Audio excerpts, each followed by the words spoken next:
नमस्कार, आदाब, सत श्री अकाल, जय भीम, जोहार। मेरा नाम है नवीन कुमार। एक सवाल पूछते हैं आपसे। उत्तर प्रदेश में मुख्यमंत्री योगी आदित्यनाथ की ताकत बड़ी है या एक भ्रष्ट सिपाही की? यह सवाल इसलिए कि पिछले कई दिनों से लखनऊ की इस हवेली की बड़ी चर्चा है। यह हवेली यूं तो जमीन पर खड़ी है, लेकिन असल में यह योगी आदित्यनाथ की छाती पर खड़ी है और यह चुनौती दे रही है कि आपकी हैसियत हो तो चलाकर दिखाइए बुलडोजर। और योगी आदित्यनाथ की हिम्मत नहीं हो रही है कि वो पूर्व कांस्टेबल की इस हवेली पर एक हथौड़ा भी चलवा दे।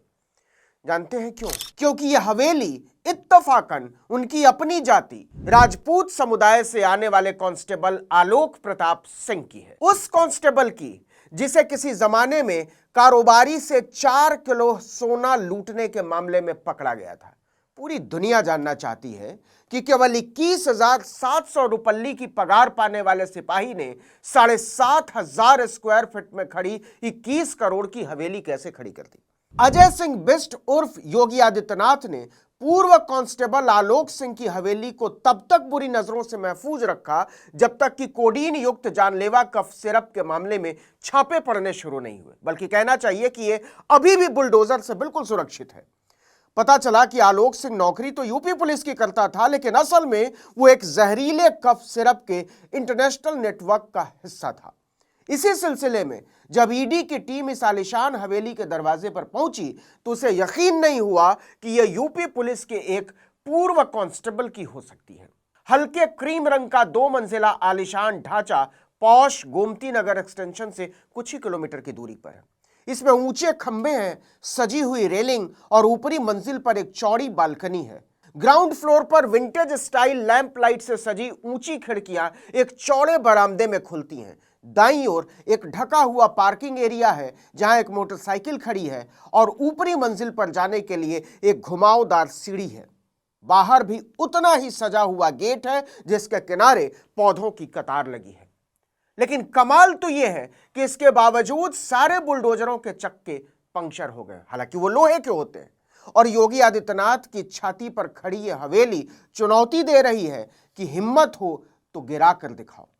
हां, अगर यह हवेली आलोक सिंह की ना होकर किसी अफरोज आलम की होती, किसी अबसारुल खान की होती, किसी अबयज या इम्तियाज की होती तो अब तक मिट्टी में मिला दी गई होती। आपने भूकंप रोधी इमारतों के बारे में सुना होगा, बरसात रोधी इमारतों के बारे में भी सुना होगा, आवाज रोधी इमारतों के बारे में भी सुना होगा, लेकिन ठाकुर आलोक प्रताप सिंह की यह हवेली बुलडोजर रोधी है। खासकर तब जब एक ठाकुर मुख्यमंत्री सिंहासन पर बैठा हो, तब तो बुलडोजर इस हवेली की सड़क पर मुड़ने से पहले ही अदृश्य हो जाया करते हैं। किसकी औकात है जो इस हवेली पर बुलडोजर चलाए? 13 दिसंबर की सुबह जब प्रवर्तन निदेशालय यानी ईडी ने अवैध कोडीन आधारित कफ सिरप रैकेट में मनी लॉन्ड्रिंग की जांच के तहत बनारस, जौनपुर, सहारनपुर समेत कई शहरों में 25 ठिकानों पर एक साथ छापे मारने शुरू किए तो एक जगह सबसे अलग दिखाई पड़ी। वो जगह थी लखनऊ के सुल्तानपुर हाईवे के पास अहमऊ में कोई 7,000 वर्ग फुट में बनी एक शानदार हवेली, जहां एक बर्खास्त कांस्टेबल अपने परिवार के साथ रहा करता था। इस हवेली के मालिक आलोक प्रताप सिंह को 1 हफ्ते पहले ही लखनऊ से गिरफ्तार किया गया था। वो अभी जेल में बंद है और पुलिस रिमांड पर है। यह हवेली गोल्ड सिटी पुलिस स्टेशन के अधिकार क्षेत्र में आती है। इस हवेली से गुजरने वाला अमीर से अमीर आदमी दांतों तले अंगुली दबा लेता है कि काश उसके पास भी ऐसी कोई हवेली कभी जिंदगी में मयस्सर हो। उन्हें पता ही नहीं है कि योगी राज में यह कमाल केवल 21,000 की पगार पाने वाले बर्खास्त कांस्टेबल कर सकते हैं। लेकिन शर्त है कि वो राजपूत जाति से आते हों, वरना फौरन बुलडोजर चला दिया जाएगा। ईडी के अधिकारी करीब 5 घंटे तक इस हवेली में रहे और कई दस्तावेजों और इलेक्ट्रॉनिक उपकरणों की जब्ती की। इस हवेली के आसपास के सूत्रों का कहना है कि आलोक प्रताप सिंह ने योगी आदित्यनाथ के सत्ता में आने के बाद दौलत का पहाड़ खड़ा कर दिया। दिन दूनी रात चौगुनी तरक्की की। मोदी योगी के डबल इंजन की सरकार में कोई कितनी तरक्की कर सकता है, उसकी एक मामूली सी बानगी है ये हवेली और कांस्टेबल आलोक।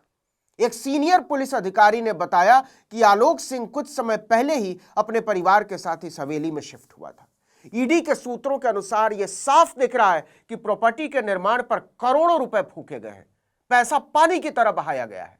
सूत्रों ने बताया कि एजेंसी ने घर खरीदने और बनाने की सही लागत के साथ साथ शानदार इंटीरियर के काम पर खर्च की गई रकम का आकलन करने के लिए एक सरकारी मान्यता प्राप्त प्रॉपर्टी वैल्यूअर को लगाया है। यह वैल्यूएशन इस प्रॉपर्टी में इस्तेमाल किए गए अवैध फंड की मात्रा का पता लगाने में मदद करेगा। हालांकि सूत्रों ने बताया कि शुरुआती जांच से पता चलता है कि सिर्फ कंस्ट्रक्शन की लागत ही 5 करोड़ रुपए से ज्यादा है। इसमें जमीन और इंटीरियर की कीमत शामिल नहीं है। आपको एक बार फिर से याद दिला दें कि यह महल योगी आदित्यनाथ की सरकार में एक पूर्व कांस्टेबल ने खड़ा किया है, जिसकी बेसिक पगार नौकरी करते हुए 21,700 रुपए हुआ करती थी। और इत्तेफाक से वो मुख्यमंत्री योगी आदित्यनाथ का स्वजातीय है। और इत्तेफाक से ही ठाकुर आलोक प्रताप सिंह ने यह सब कुछ योगी आदित्यनाथ के सत्ता में आने के बाद खड़ा किया है। आपको बता दें कि 2 दिसंबर को सिरप घोटाले से जुड़े मामलों में से एक की जांच कर रही UP police special task force ने आलोक को उसके इसी घर से थोड़ी दूर पर गिरफ्तार किया था।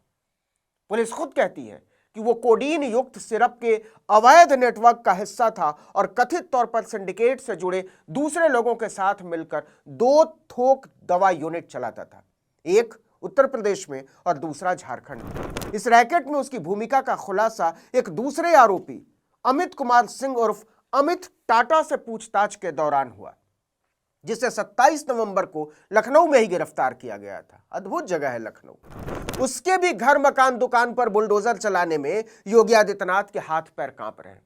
यूपी के चंदौली के रहने वाले कांस्टेबल आलोक प्रताप सिंह का विवादों से पुराना रिश्ता है। पुलिस ने ही 2006 में उसे तब गिरफ्तार किया था जब वो लखनऊ में स्पेशल ऑपरेशंस ग्रुप में तैनात था, एसओजी में।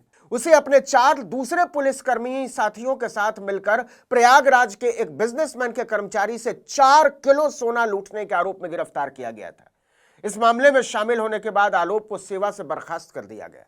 जांच में उसे पुलिस ने साफ बचा लिया और अदालत से बरी होने के बाद वो फिर से बहाल भी हो गया। इंडियन एक्सप्रेस की एक रिपोर्ट के मुताबिक दोबारा नौकरी पर लौटने के बाद वो फिर से अपनी मनमानियों में मसरूफ हो गया। कई मामलों में उसका नाम कथित तौर पर दुर्व्यवहार की शिकायतों में सामने आया, जिसमें लोगों पर हमला करने के आरोप भी शामिल है। इन आरोपों के आधार पर उसे 2019 में एक बार फिर से सेवा से बर्खास्त कर दिया गया।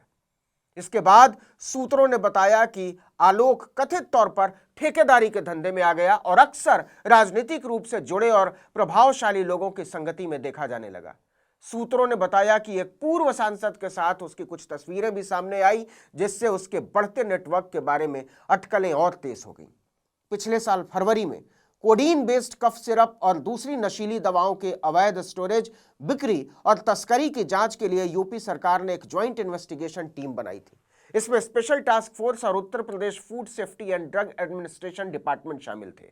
यह टीम उन आरोपों की जांच कर रही थी जिसमें कफ सिरप और दूसरी कोडीन बेस्ड दवाएं अवैध रूप से स्टोर की जा रही थी, नशे के तौर पर बेची जा रही थी और यूपी के अंदर और उत्तराखंड, बिहार, झारखंड, असम, पश्चिम बंगाल जैसे राज्यों के साथ साथ बांग्लादेश और नेपाल में भी तस्करी के जरिए भेजी जा रही थी।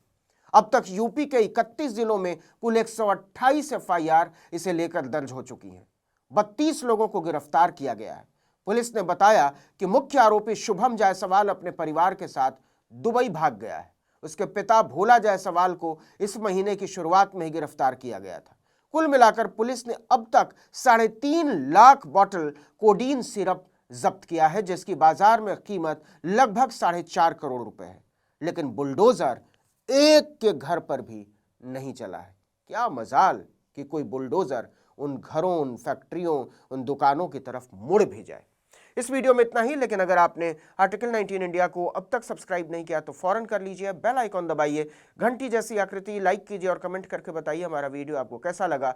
हमारा ट्विटर हैंडल है article19_India और मेरा ट्विटर हैंडल है नवीन जर्नलिस्ट। नमस्कार।